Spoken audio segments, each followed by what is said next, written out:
제가 좀 취재를 해보니까요. 이번 이 한동훈 이 홍준표 시장과 대통령의 만남이 제가 볼 때 노회한 홍준표 시장의 전략에 말려들어갔다 이렇게 보여집니다. 왜 그러냐면 이 만남 자체를 대통령이 요청한 게 아닙니다. 예. 그러니까 홍준표 시장이 대통령한테 계속 만나자라고 요청을 했다고 그래요. 예. 그러다가 본인이 서울에 이 일이 있어서 올라오는데 그때도 꼭 만나 달라고 요청을 해서 비공개로, 그러니까 참모들한테도 알리지도 않고 그렇게 만났다는 거예요. 알려지기로는 이현정 의원 네. 취재 결과에 따르면 그러니까 그 이후에 이제 홍준표 시장 측에서 뭔가 이렇게 언론을 통해서 이제 알려지고 난 다음에, 그러니까 당시 대통령실에서는 홍준표 시장한테 또 전화를 해서 너무 한동훈 위원장 이렇게 좀 비판하지 마라, 그런 어떤 부탁까지 했다고 그래요.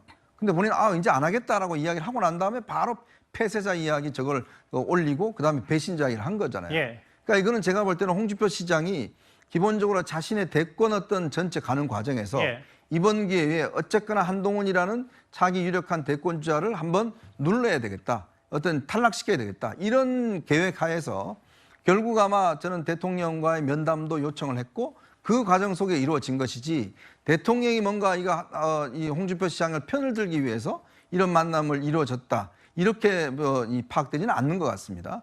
자, 그렇다면 한동훈 위원장도 이 부분에서 이제 오해를 하고 있는 것 같아요. 예. 즉 대통령이 뭔가 홍준표 시장의 뜻에 동의해서 만난 게 아니라 이 홍준표 시장이 뭔가 대통령한테 만나자고 이야기를 해서 결국 이 만남이 성사됐고 본인은 그 뒤에도 메시지를 하면서 내 이야기는 대통령이 밀어주고 있다, 대통령 뜻이라는 거 은연중에 하는 거죠. 힘을 실어주는 거죠. 그러므로 해서 양자 간의 관계를 더 벌려놓고자 하는 그런 전략이 아닌가.